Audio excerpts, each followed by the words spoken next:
recherchez une école de référence pour une double formation universitaire et professionnelle de qualité? Voici l'opportunité à ne pas rater. L'École supérieure d'administration, d'économie, de journalisme et des métiers de l'audiovisuel ESAE vous offre des programmes d'enseignement en licence et en master orientés vers l'emploi qui font d'elle une référence à travers les filières de l'administration générale et territoriale, l'administration du travail et de la sécurité sociale, droit, diplomatie et relations internationales, administration hospitalière, universitaire et intendance, journalisme et métiers de l'audiovisuel et toutes les filières des sciences de gestion. Une seule adresse, www.esae.bj. Rendez-vous dès maintenant sur nos campus ESAE Bedjromende au numéro 90 93 65 21 ou au numéro 98 98 14 00. Paracourt sur le numéro 52 46 12 12. Aboumé-Calavi au numéro 52 88 44 44. Akpaka au numéro 52 88 33 33. ESAE, l'excellence a un nom. Le panel de discussion avec Carles Kitome. Bonjour à vous. Bonjour à Tifa Lafa. Vous allez bien? Je rends grâce à Dieu. Bonjour. On est grâce à Dieu. Oui, il est au contrôle de toutes choses. Il est au contrôle de toutes choses. N'est-ce pas, Abdelkader? Toujours. Bonjour à nouveau. Pas du tout. Alors, on parle d'une histoire d'un ami internaute. Je cite, mes parents m'ont caché que j'avais un frère aîné. Je vais vous faire lire son histoire. Et puis, on va débattre un peu sur cette histoire et peut-être, si possible, lui donner quelque chose à faire ou un conseil, un avis, une suggestion. On y va? Je suis tout oui. Ok, alors, je suis le fils cadet de mes parents et il y a quelques semaines encore, je croyais que j'étais l'aîné.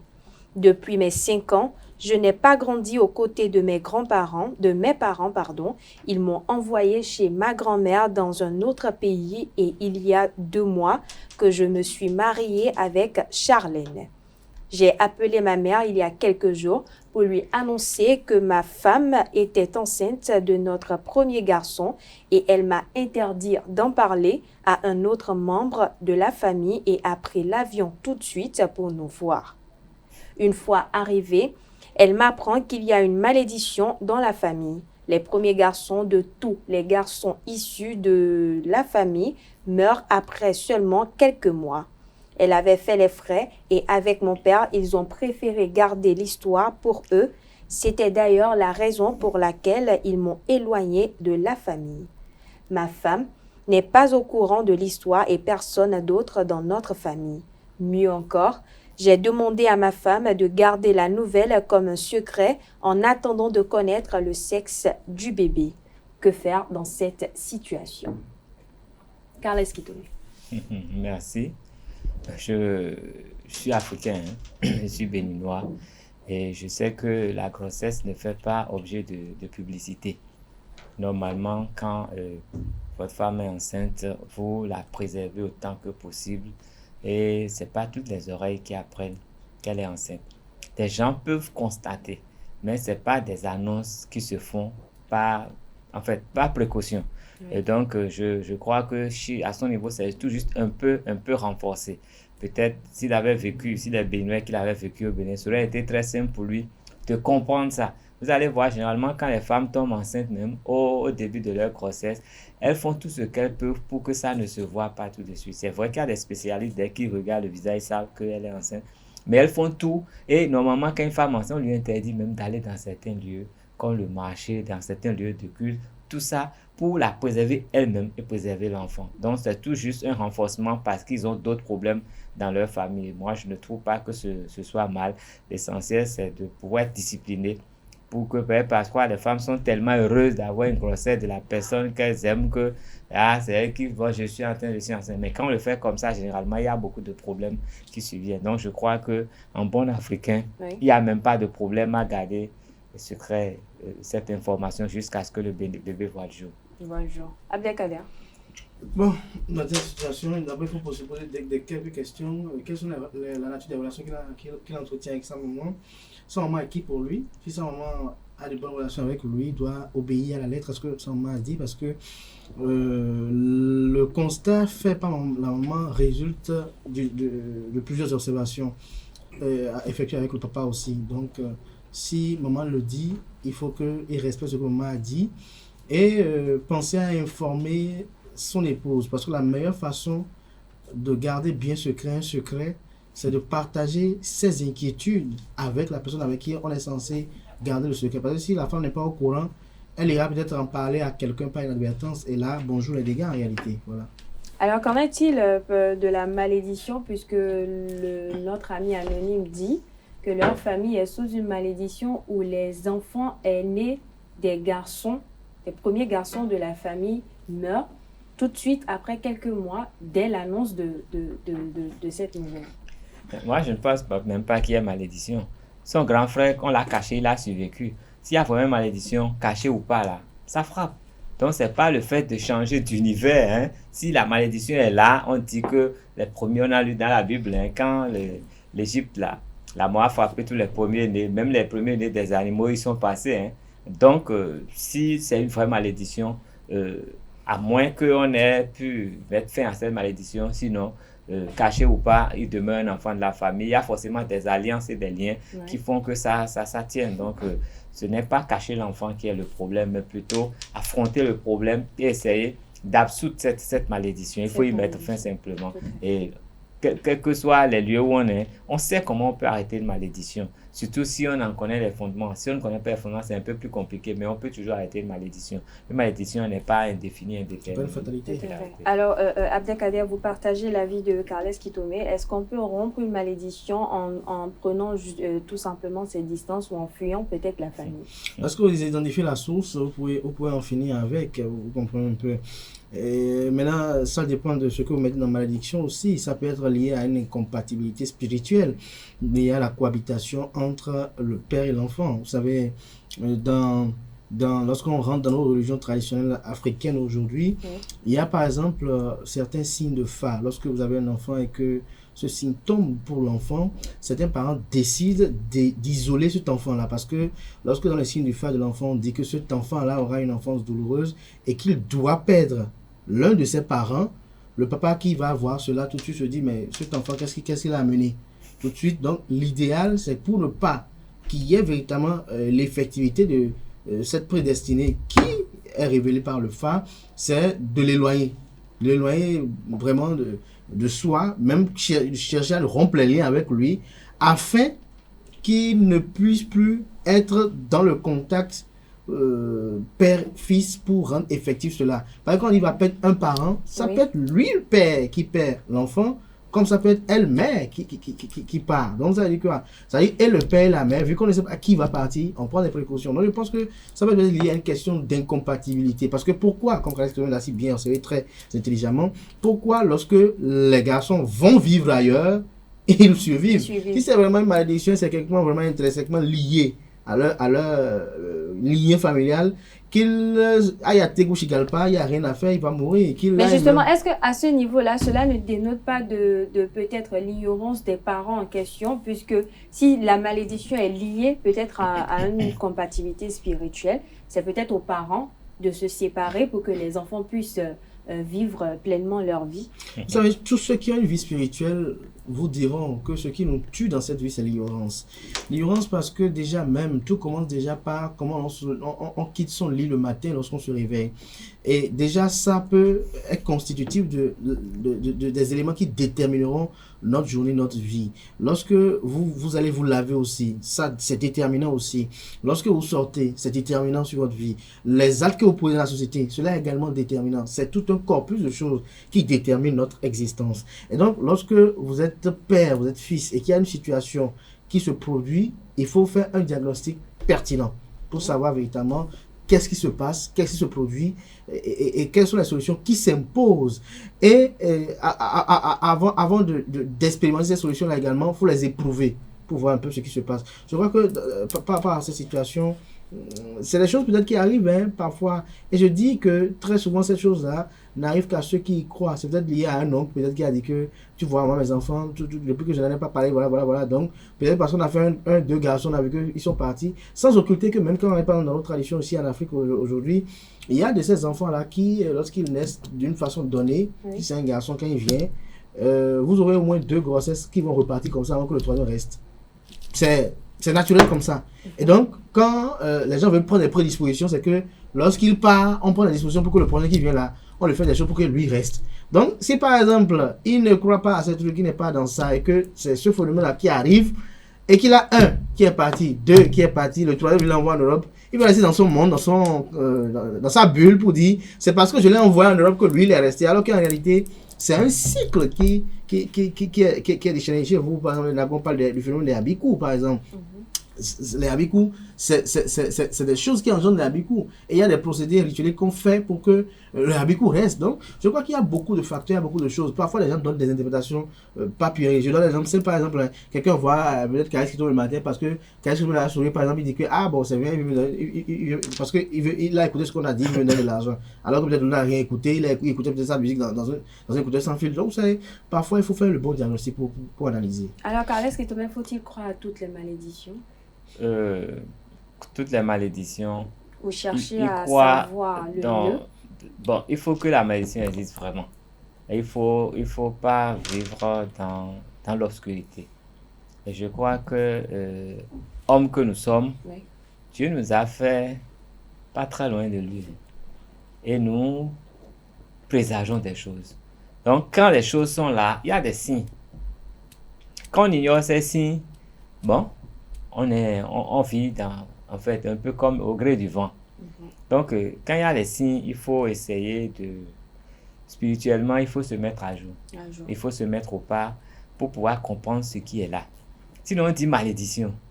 C'est trop facile, ça. Je dis même, c'est se cacher derrière. Il y a peut-être un petit malfaiteur dans la famille qui vous fait danser. Et c'est lui qui orchestre tout encore quand vous voulez faire les consultations, dit que non, que c'est une malédiction qu'il y a dans la famille, alors qu'il y a quelqu'un qui est en train de jouer avec vous comme au yo-yo. Et vous êtes là, vous ne comprenez rien. Il atteint le chaud, le froid. C'est ça. Et il guide même. Vous savez que des fois, on va à des consultations, il y a quelqu'un qui est assis là. Et il influence les consultations. Il influence celui qui jette les trucs. Et l'autre, des fois, ils ne savent pas.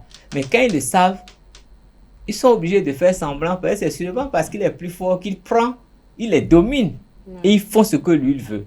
Donc, je crois que soi-même, il faut avoir une bonne communication avec Dieu. Parce que toutes ces choses-là, on les sent. Même quand on est là, on sent que ce qui est là n'est pas naturel. Ce qui est là n'est pas vrai. Maintenant, une malédiction où les premiers-nés meurent. Je crois, chez nous en Afrique, ceux qui consultent le phare, il y a des enfants qui ne cohabitent pas avec le père. Il y a des signes qui ne restent pas ensemble.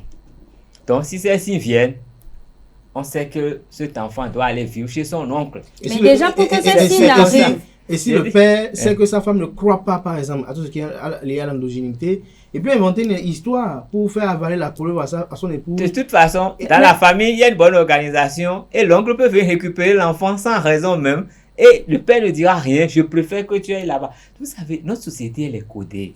L'Afrique est codée. Et on se passe des codes. Ouais. Mais quand on joue au petit blanc là, on tombe dans tous les pièges. Alors, on n'est même pas chrétien. On n'est pas vraiment dans nos trucs. On est dans rien. Et on dit Dieu. Dieu, c'est quoi? C'est le vent. C'est vrai que c'est le vent, mais Dieu, il faut être en contact avec lui. Il faut avoir une certaine communication. Même quand Dieu nous parle. Mais quand on n'est pas éveillé spirituellement, on n'entend même pas, on banalise. Et on est là, en fait, on fait de nous ce qu'on veut. Donc, c'est la première chose. Il faut être pur soi-même. Alors, Carles, tout à l'heure, vous avez parlé des signes qui ne peuvent pas cohabiter ensemble. Oui. Mais avant qu'on en arrive là, est-ce que cela n'est pas dû aux parents qui peut-être s'entêtent à rester ensemble, puisque les enfants qui souffrent de cette situation-là, comme notre ami internaute aujourd'hui, sont les enfants qui sont issus de l'union d'un couple qui a favorisé cette situation. Non, je sais pas si je suis d'accord. Le couple même, c'est une question de responsabilité. Et s'ils disent qu'il y a une malédiction dans la famille, ça ne se limite plus au couple.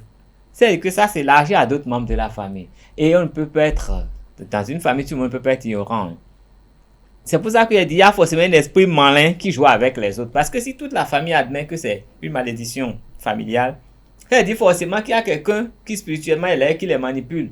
Et ça arrive toujours et lui, bon, il est content et il leur fait croire que c'est ça. Quand ils vont vouloir sortir et tout, il les dévance en fait. Et il est là avant qu'ils ne viennent pour la consultation. Et c'est lui qui dit la consultation ne leur sert que ça parce que lui, il est là. Et il faut pouvoir déceler ce genre d'individus dans les familles et pouvoir se mettre dans la disposition spirituelle pour les écarter, c'est tout. Quand on est spirituellement au point, je crois que on peut mettre fin à toutes les malédictions avec la manière. Il y a quand même une question qui me vient en tête, hein. Ça peut paraître peut-être un peu snob, mais lorsque les malédictions ou la malédiction vient des deux familles, et du père et de la mère, et à quoi on assiste alors? La confrontation des malédictions. Quand on lit la Bible, on dit que la malédiction, c'est sur 3-4 générations. La malédiction dans une famille, c'est sur plusieurs générations. Donc, quand il y a une malédiction, il faut qu'à un moment donné, quelqu'un se lève pour briser cette malédiction. Sinon, ça va se pérenniser sur 4 générations, 3 à 4 générations. Donc, vous comprenez? Donc, les gens qui vont venir après ne sauront même pas de quoi il s'agit. Mais la malédiction, elle est palpable. Mais s'ils sont attentifs, ils sauront que ça ne va pas. Et ils vont prendre les dispositions pour y mettre fin. Tout à l'heure, quand Abdelkader Achibou parlait, il avait parlé des habikou. Vous savez, souvent, quand on parle des habikou, moi, j'ai juste une image. Cette manifestation où il y a des jets de pierre. Il y a des jets de pierre. Donc, ça veut dire, s'il y a ça, c'est le symbole de quelque chose. Donc, quand déjà vous avez un enfant qui fait certaines choses, vous saurez que il a un esprit qui dérange celui-là et il faut chercher. Donc, ce n'est pas que vieux était un bérin. Vous comprenez, on dit que cet enfant-là, c'est c'est un phénomène. Oui. Non, il faut être attentif et faire des comparaisons pour comprendre les problèmes. Mais il ne faut pas dire que cet enfant-là, c'est un cas, c'est une calamité. C'est en disant ces conneries-là qu'on fait vraiment de ces enfants les calamités. On n'est pas attentif et on prend tout comme ça, spirituellement, on ne veut rien faire. On est là, on croit que la vie, c'est manger, boire et puis coucher avec quelqu'un. Alors, Abdelkader, dans le cas où une personne décide dans la famille de prendre des initiatives pour rompre une malédiction, est-ce que cette malédiction-là prend fin pour cette personne qui a pris l'initiative ou elle agit sur le reste de la génération? Je vais vous dire une chose, il n'y a même pas de malédiction qui existe en réalité. Ah bon? Il y a plutôt d'ignorance qui existe. Si on parle de malédiction de la famille, je pense que c'est une ignorance totale de toute la famille en réalité. Parce que il y a... la malédiction, c'est quoi en réalité? C'est la condamnation d'un fait mauvais qu'on lie au sort. On se dit que, bon, parfois on accepte ça comme ça, on dit c'est le sort, c'est une malédiction en fait. Ouais. Ils sont maudits comme ça, non. Je ne pense pas. Je pense qu'il faut diagnostiquer. Même si c'est un envoûtement qui est effectué, il faut se désenvoûter. Et pour le faire, très souvent, ce qui nourrit parfois le désespoir de certaines personnes, c'est le fait d'avoir confié leur vie à des charlatans spirituels. Ou un peu des personnes qui... Voilà, des charlatans spirituels. Parce que lorsque vous faites les bons diagnostics, je donne un exemple simple, par exemple, palpable. Tout à l'heure, quand je parlais, par exemple, de l'incompatibilité des signes de Fa, par exemple. Oui. Il y a également un autre phénomène, par exemple. Lorsqu'un enfant naît, normalement dans notre tradition, pourquoi nos parents, malgré qu'ils vont à l'église, prennent soin du placenta pour l'enterrer conséquemment? Je dis bien pourquoi. Parce que, par exemple, un enfant qui naît aussi, il y a un message qu'il doit nous envoyer. Parce que cet enfant-là vient d'un monde vers le nôtre, qui peut nous décrire comment l'enfant, dans le monde dans lequel il est, passe ses 9 ou 8 mois avant de sortir pour venir dans notre monde à nous. Donc, il vient avec un message. Et normalement, dans certaines familles, par exemple, lorsqu'un enfant naît, on consulte pour voir quel est le message qu'il renvoie. Et ce message-là, parfois, est déterminant sur le nom qu'on lui donne. D'où, parfois, les noms Yabor, Babatoumné, par exemple. Oui. Pourquoi on va dire Yabor, par exemple? Est-ce que parce que, forcément, dans la période où il naît, il y avait un décès d'une grand-mère? Pas que forcément. Il peut naître et ne avoir aucun lien avec cette grand-mère qui est décédée. Et donc, en dehors de ça, lorsque vous quittez là encore, il y a aussi ce qui gouverne la vie de chaque individu. Il y a aussi l'incompatibilité de deux personnes qui se mettent ensemble. Chez nous, on dit simplement une chose. Il y en a qui dit, quelqu'un qui a de l'huile rouge ne joue pas avec tous les endroits où il y a des tissus blancs. Vous voyez un peu? Si votre épouse est l'huile rouge et que vous êtes de tissu blanc, ne soyez pas surpris que tous les enfants qui vont résulter de cette union-là ne sont pas des enfants prospères, ne sont pas des enfants avec un avenir radieux. Vous pouvez avoir de bonnes vies, votre vie peut être enviable, vous êtes des enfants qui ne seront pas bons. Et après, vous serez soucieux de dire que c'est parce que tel avait maudit avec sa bouche pour dire que les enfants ne seront pas ci, ne seront pas ça. Je ne crois que non. Vous savez, il y a une chanson chez nos enfants qui dit c'est l'homme même à travers ses actes qui rend effectif des malédictions sur lui-même. Ouais. Et hier soir, vous étiez là, je disais avec quelqu'un un jour que la malhonnêteté parfois paye. Parfois, certains actes que nous commettons, que ce soit de façon consciente ou inconsciente, sont constituent un karma que nous créons et qui parfois nous génèrent des méfaits à foison. Et ces actes-là, quels que soient les pardons que nous avons effectués à l'église, quelles que soient les supplications que nous avons effectuées à l'église, ça ne peut pas absoudre cela parce que celui à qui on l'a fait, parce que c'est ça aussi le problème aussi dans la vie. Vous savez, parfois on parle d'expiation, d'esprit des péchés et autres. Ouais. Autant que nous ne sommes pas les mêmes êtres. Comment comprendre que des jumeaux, par exemple, qui naissent le même jour, du même ventre, n'ont pas le même destin?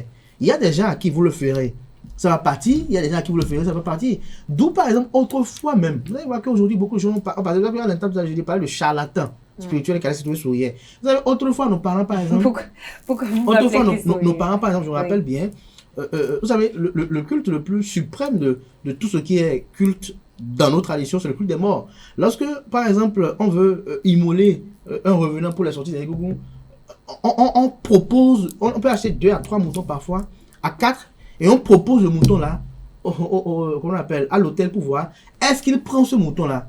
Et comment il le prend? C'est pas à travers une feuille qu'on le tend. Et c'est quand le mouton mord à cette feuille là, qu'on lui enferme la bouche à la feuille, on l'égorge. On voit, on peut le donner, il va pas prendre. On peut le donner, il va pas prendre. On voit avec un autre. Ici, on essaie de forcer le seul mouton là pour lui donner à prendre. C'est déjà un problème. C'est déjà, on tord un peu le coup au procédé rituel réellement. Ouais, un peu. Donc, il y a tout un corpus de facteurs, il y a tout un ensemble de choses qui font que aujourd'hui nous avons des situations terribles. On dit par exemple que tu es de tel signe, tu es de ci, tu es ça, tu es ci, tu es ça. Mais c'est toi par exemple qui se promène tout le temps la nuit. Et tu te promets après de ce que, lorsque je fais ci, je fais ça, ça ne marche pas. On dit par exemple que peut-être que tu ne dois pas avoir... Vous savez, nous sommes des êtres purement spirituels, magnétiques véritablement. La preuve, pourquoi quand des êtres humains vivent dans une maison, elles moisissent moins vite que quand il n'y a personne qui vit dedans. C'est-à-dire que notre respiration même, c'est déjà quelque chose. Donc je finirai, je dirais à notre ami internaute d'aller à la source et de comprendre véritablement ce qui se passe par rapport à cela et de comprendre est-ce que parfois même, parce que n'oublions pas, hein, il y a des familles dont la maman elle-même est sorcière, c'est même qui gère tout. Comme Kadhafi le dit, parfois même vous pensez que l'ennemi, il est au fond là-bas, alors que celui qui vous fait ça, c'est lui qui joue. C'est lui qui joue. Voilà, donc il faut aller faire le bon diagnostic auprès de bonnes personnes pour savoir qu'est-ce qui se passe et prendre les résolutions qui s'imposent. Voilà. Alors, Carles Kitome, que suggérez-vous à notre ami internaute? Il n'a qu'à communier avec Dieu. Il n'a qu'à reconnaître que Dieu, il est tout, il est au-dessus de tout.